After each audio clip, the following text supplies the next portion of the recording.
We wrote Our Black Year hoping that, number one, we don't want people to think that this is just our story of living off black businesses for a year. We want it to be something that's inspirational. We don't want it to be about the Andersons and their extreme sacrifice. We want it to be about what all of us can do, all of our little sacrifices, and what that can potentially do for the community. What we really want people to do is think about where their money goes, what it can do, and how our not thinking that way has endangered our community. Because if we get to that level of just changing people's minds and paradigms and just getting people a little more conscious about how they spend their money, everything else would change. We have the money. We have some outstanding entrepreneurs. We have some corporations, well-intentioned corporations, that are ready to do business with us and make direct investments in our community. But we need to change how we think about ourselves, how we spend our money. We need to start thinking about economic empowerment in our community and not just the political franchise. We want that to be the message of Our Black Year. Thinking about these important things in how our history here and our culture impact us economically.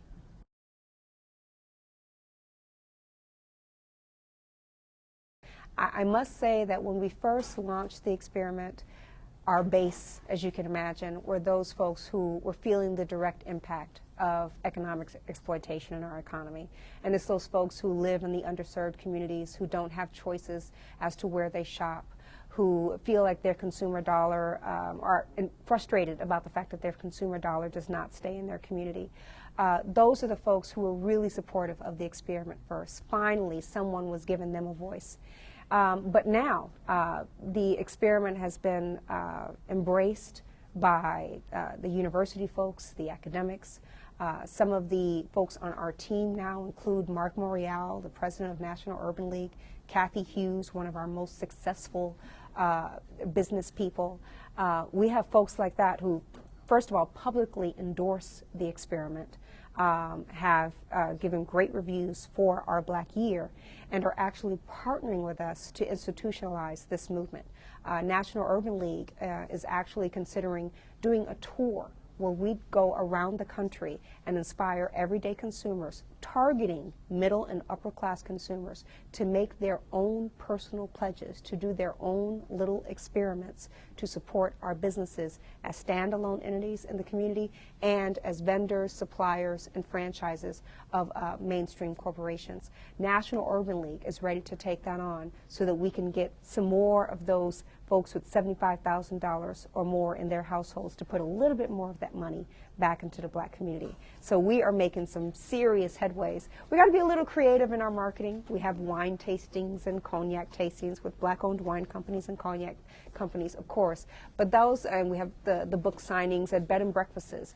We do things to really lure in and target that middle-class consumer. Because once they're in the door and they see themselves and John and I, they want to do a little bit of this too.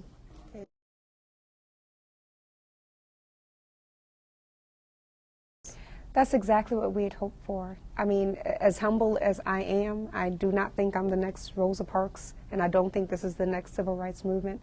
We did hope from the very beginning. I'll tell you, and I haven't shared this with many people, in 2008, when we were thinking about this, I actually spent the time, because my brother encouraged me to write this out. He's like, what do you want from this? And I wrote out a 16-page abstract, and in it, I talked about the beginning of a movement where we have folks high-fiving in the street about supporting local black businesses. We have corporations out there reporting how many more billions of business they've done with black entrepreneurs. We saw all of that inspired by our little pledge, where at some point it didn't even, people forgot about the Andersons. It just became a normal way of life to find that black dry cleaner, to support that black grocery store, to look for those products on the shelves of our mainstream retailers. So we do envision a movement here, and we think that as long as we keep focusing on data, on research, as long as we have the media paying attention to everyday consumers, trying their best to invest, to spend their money in ways that empower struggling communities, as long as we keep this conversation alive in the media, in the conferences, through the book.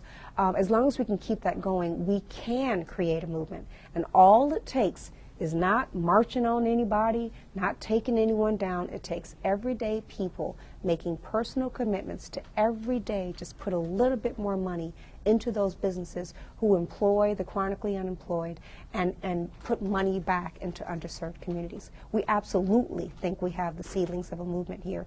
We've been around for 3 years now, and probably in this experiment have gotten more exposure to the issue of economic empowerment than any of our civil rights leaders in the past and any of the leaders we have currently, as far as being in the media and being at the universities and being at conferences. And we're just a little family. Imagine what we can do once we get more organizations involved and more of our business leaders and more of our universities. We definitely have a movement already. And I think that this movement can lead to some real change in our community in the years to come.